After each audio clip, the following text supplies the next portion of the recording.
Hi all welcome back to our session.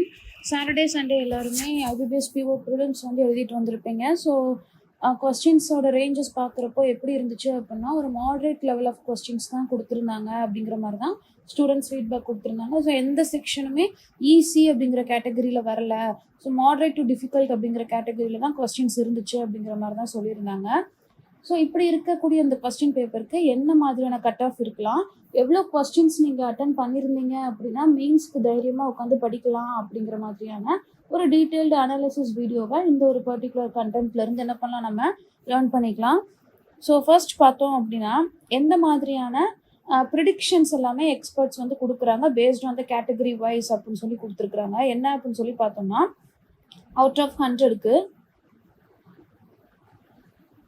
if you belongs to general OBC EWS category அப்படின்னா 46 to 48 அப்படிங்கிற cut ஆஃபை வந்து they are just expecting. and if you belongs to SC category அப்படின்னா 45.5லேருந்து 47.5 அப்படின்னு சொல்லி சொல்கிறாங்க. and for ST that is 37 to 40. சரிங்களா? அடுத்து பார்த்தோம் அப்படின்னா இந்த மாதிரியான கேட்டகரிஸில் இருக்கிற பீப்புளுக்கு 14 to 17, 32 to 35 and 12.5 to 16 and 12 to 15.5 அப்படிங்கிற ஒரு கேட்டகரியில் கொடுத்துருக்காங்க. So most of the people falls under these 3 categories. So our high expectations is like 48, 47.5 and 40. சரிங்களா?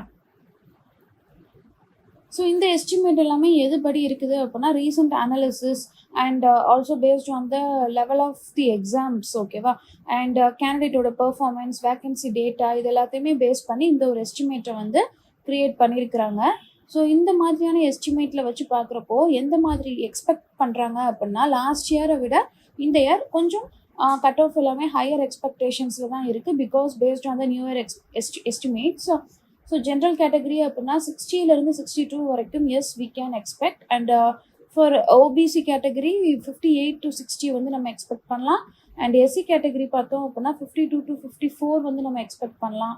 And for ST category 46 to 48 and EWS category அப்படின்னா 59 to 61. ஓகேவா? But இது எல்லாமே compare பண்ணுறப்போ வி ஆர் எக்ஸ்பெக்டிங் ஹையர் தான், ஓகேவா? So higher level of எக்ஸ்பெக்டேஷன்ஸில் தான் இந்த கட் ஆஃபை வந்து ப்ரிடிக்ட் பண்ணியிருக்கிறாங்க. இதை விட கம்மியாக ஆகுறதுக்கும் சான்சஸ் இருக்குது, but this is the maximum highest, ஓகேவா? அப்போ எதை வந்து நான் குட் அட்டெம்ப்ட் அப்படின்னு சொல்லலாம், எது வந்து சேஃபர் சைடு அப்படின்னு சொல்லலாம் அப்படின்னு பார்த்தோம்னா, ரீசனிங்கில் out of 35 if you attempted around 23 to 28 அப்படின்னா இட்ஸ் அ சேஃபர் அட்டெம்ப்ட். அதே மாதிரி இங்கிலீஷில் பார்த்தோன்னா 20 to 23 வரைக்கும் நீங்கள் அட்டெம்ப்ட் பண்ணியிருந்துருக்கணும் out of 30. And in maths 35க்கு 14 to 18 நீங்கள் என்ன பண்ணியிருக்கணும்னா அட்டென்ட் பண்ணியிருக்கணும். ஸோ இது எல்லாமே வச்சு பார்க்குறப்போ மேக்ஸிமம் எனக்கு 57 to 69 வரைக்கும் வந்திருக்கு, ஓகேவா? இது வந்து நம்ம குட் அட்டெம்ப்ட் அப்படின்னு சொல்லலாம். ஒவ்வொரு ஜோன்லையுமே ஸ்ட்ராங் பெர்ஃபார்மன்ஸ் இந்த அட்டெம்ப்டை பேஸ் பண்ணி தான் என்ன பண்ணியிருக்கிறாங்க, கால்குலேட் பண்ணியிருக்கிறாங்க. இதுதான் எனக்கு கட் ஆஃப் த்ரெஷ்ஹோல்டையும் சர்பாஸ் பண்ண போகுது. So this is the maximum attempt, ஓகேவா? 57 to 69.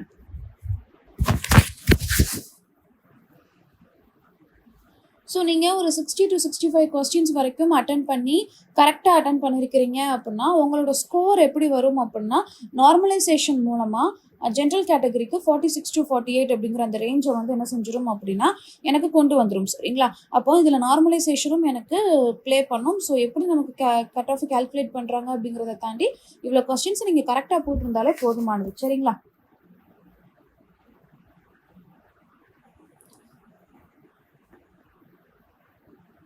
ஸோ நீங்கள் 55க்கு கீழே அட்டன் பண்ணியிருந்தாலுமே it's not a safer side, but also in எப்படின்னா அது வந்து ஒரு ரிஸ்க் கேட்டகரி அப்படின்னு தான் அவங்க அதை அனலைஸ் பண்ணுறாங்க.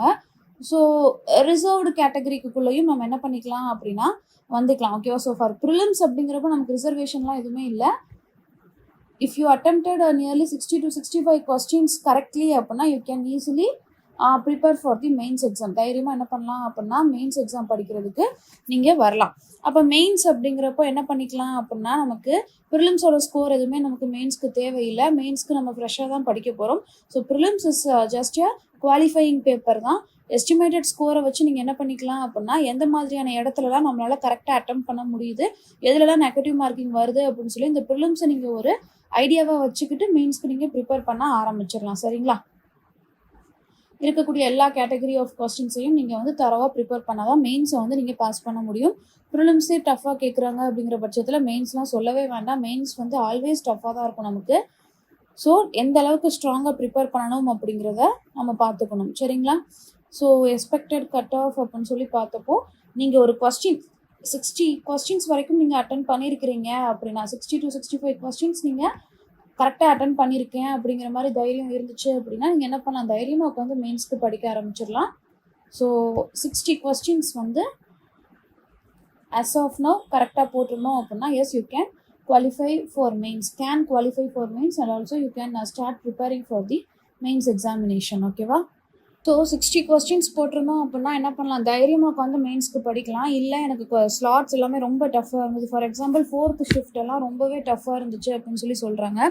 அப்படி இருக்கிற பட்சத்தில் நான் கரெக்டாக அட்டன் பண்ணலை, ஜஸ்ட் ஐ அட்டெம்ப்டட் 45, 50 அப்படிங்கிறப்போ என்ன பண்ணுறது, நான் வந்து படிக்க வேண்டாமா அப்படின்னு சொல்லி கேட்டிங்கன்னா எஸ், எப்படி இருந்தாலும் மெயின்ஸ்க்கு படித்து தானே ஆகணும். 60 கொஸ்டின்ஸ் போட்டிருந்தீங்க அப்படின்னா எஸ், தைரியமாக உட்காந்து படிக்க ஆரம்பிக்கலாம். ஃபார் ஷுர் கிளியர் ஆகிறதுக்கு நிறையாவே சான்சஸ் இருக்குது. இல்லை நான் 45 தான் போட்டிருக்கேன், 50 தான் போட்டிருக்கேன் அப்படின்னா yes, you can start your preparation for mains. இதுக்கு இல்லாட்டி கூட பின்னாடி என்ன ஆக போகுது அப்படின்னா எனக்கு ஹெல்ப்ஃபுல்லாக இருக்க தான் போகுது. So if your attempt is between 45 to 50 அப்படின்னா எஸ் நீங்கள் பண்ணலாம். If your attempt is around 55 to 60 questions அப்படிங்கிறப்போ 55 to 60 கொஸ்டின்ஸ் அப்படிங்கிறப்போ என்ன பண்ணிக்கலாம் அப்படின்னா ரொம்ப ஸ்ட்ராங்காக தைரியமாக உட்காந்து நீங்கள் ப்ரிப்பேர் பண்ண ஆரம்பிச்சிடலாம். சரிங்களா? So hope this session is useful and thank you for watching.